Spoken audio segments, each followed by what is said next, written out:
بسم الله الرحمن الرحيم. أهلا بكم إخوتي المولوعين، مرحبا في هذا الموضوع وهذا الفيديو الجديد. سنتحدث فيه عن أهم الصفات التي تكتسبها فراخ الهجين من أنثى كناري لوتينو. الكناري أو أنثى الكناري هذه التي لديها أعين حمراء، هي بأعين حمراء في لون أصفر، واللون الأصفر هذا في الكناري بأعين حمراء يسمى اللوتينو. هذه الصفة ذات الأعين الحمراء تمرر صفات سنتحدث عن تفاصيلها وشروحاتها كاملة إن شاء الله. هذا الذي في الصورة هو فرخ لأنثى كناري من أب حسون وأنثى كناري لوتينو. هكذا يبدو عندما كان في الغيار، غيار الريش الأول لديه. فنلاحظ أهم الصفات التي نلاحظها في هذه المرحلة هو بداية بروز أو ظهور بعض الريش الأصفر على الصدر وأسفل الصدر، في منطقة ما بين البطن والصدر وأيضا الصدر. هذه الريشات الصفراء تأتي بطبيعة الحال من الأنثى، من الصفات الموروثة من الأنثى. أما الداغة فيبدو عليها الاصفرار منذ الصغر، لكن اصفرار الداغة عند فراخ هجين اللوتينو لا نحكم بها على جنس الفراخ في هذا النوع. في هذا البطن فقط فرخين، وكان أحدهما به داغة صفراء منذ الصغر، منذ خروجه أو قبيل خروجه من العش إلى خروجه من العش، أي أيام فطامه، فكان أنثى أيضا، يعني فرخين أنثى في العش. تكتسب فراخ الهجين في هذا النوع من أب حسون وأنثى كناري لوتينو أعين حمراء، لونا أصفرا باهتا إلى برتقالي نوعا ما في الصدر وحول البطن، يعني فوق البطن والصدر. الداغة أيضا لا تكون محمرة، بل تكون مصفرة مائلة إلى البرتقالي كما نشاهد في هذه الصور. أنا سأعرض لكم الصورتين للفرخين بعد الغيار، فكانتا أنثيين، وللأسف كان بطن واحد يعني في آخر الموسم. ولأن الحسون كان يعني قبيل يعني الدخول في الغيار، وبعد هذا البطن أتى ببيض فارغ لأنه قربت فترة غيار ريشه. فإذا فالأنثى أو فراخ الهجين في هذا النوع تكون مصفرة قليلا إلى يعني لون برتقالي على التحناية وأسفل الذقن والصدر كما قلت. أيضا الجناحين على الكتف يكون بعض الاصفرار الطفيف. وللإشارة فالإناث لا تكون مثل الذكور، فإذا كانت ذكورا ستكون الألوان أكثر قتامة والاصفرار أكثر يعني دكانة. والداغة أيضا أسفل الظهر في هذه الأنثى صغيرة جدا حيث تكاد لا ترى. أما إذا كان ذكر فأكيد ستكون الداغة كبيرة جدا، كبيرة يعني كما نعلم عند الذكور. وأنا تحدثت عن الفروق الفاصلة بين الذكر والأنثى في الهجين البالغ، وسأترك لكم الرابط إذا أردتم الاطلاع عليه. فالذكور كما ذكرت وكما أؤكد أن الذكور تكون لها داغة عريضة وألوان أكثر قتامة، وأيضا على الصدر يكون اللون عريض. وكثير من الأحيان تكون الداغة أسفل المنقار، ذلك اللون يعني مرتبط يعني مرتبط مع لون الصدر، يعني تكون هنا سلسلة من الألوان. لون الداغة يكون مرتبط تماما عند أغلب الذكور في الهجين.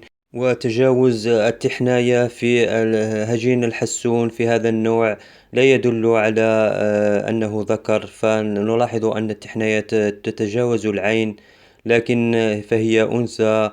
ولأنها قد تجاوزت عمر الستة أشهر ولم تغرد، إذا وصلت لأربع أو ثلاث أشهر ولم تغرد، يعني نسبة أنها أنثى كبيرة جدا.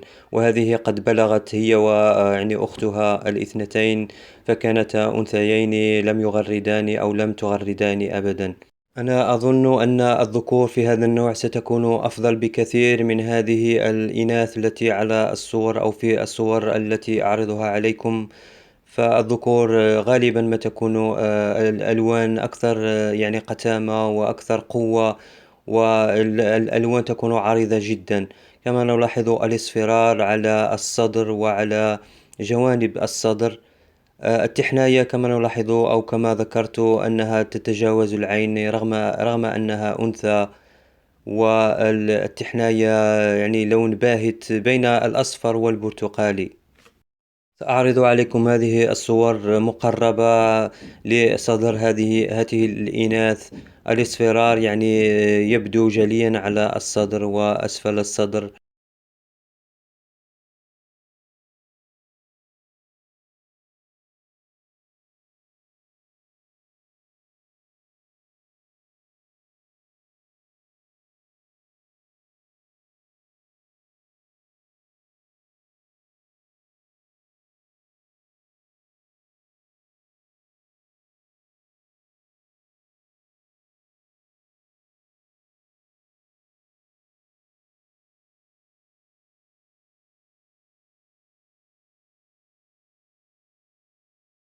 هنا وكما تشاهدون يعني أسفل الكتف من جهة الجناح من الداخل يبدو الاصفرار.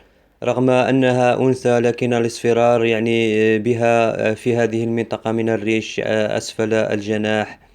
فهذا لا يدل على أنها ذكر، رغم أن الذكور غالبا ما يكون لديها ذلك الاصفرار القاتم والقوي تحت الجناح يعني من الكتف من الداخل. أما الاصفرار ظاهر جليا على هذه الإناث. وللأسف كنت أود يعني كانت لدي رغبة كبيرة في الحصول على الذكور من هذا النوع من الهجين، لأنه سيكون أفضل بكثير من هذه الإناث في الألوان. انظروا ما شاء الله، الألوان جميلة في الجناح، والداغة صغيرة جدا. لأنها أنثى، لو كان ذكر فستكون الداغة عريضة وكبيرة، والألوان أكثر قوة في هذا النوع من الهجين.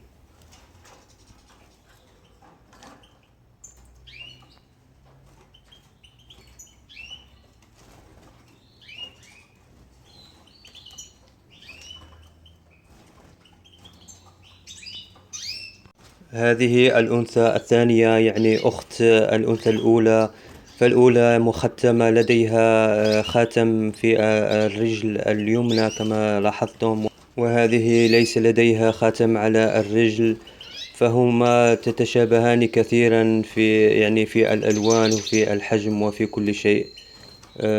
فقط الفارق بينهما والميزة أنني وضعت الخاتم لإحداهما ظنا مني أنها ذكر. كنت أشك أنها ذكر، لكن في الأخير كانت أنثى، لأنها كانت أكبر حجما في الصغر يعني عند الفطام.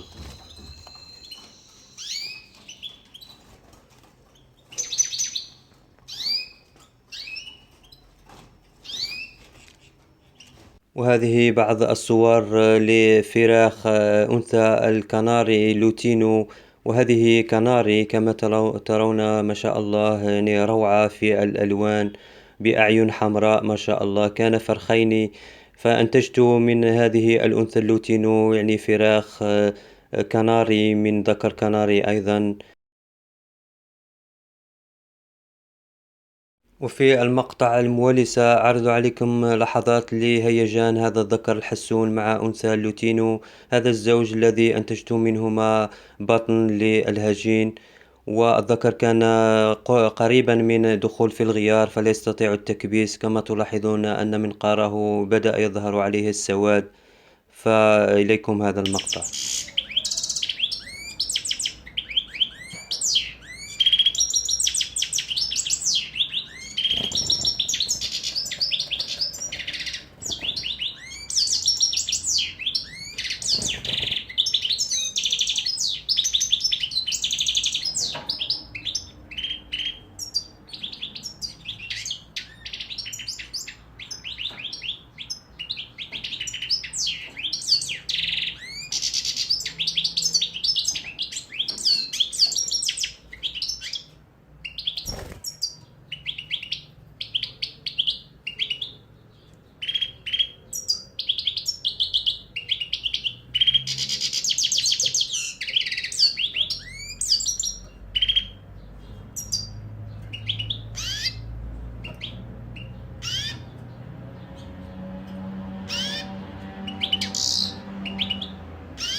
وفي هذا المقطع عندما كان في عز الهيجان كان يكبّس مرارًا وتكرارًا هذه الأنثى وإناث أخرى ما شاء الله.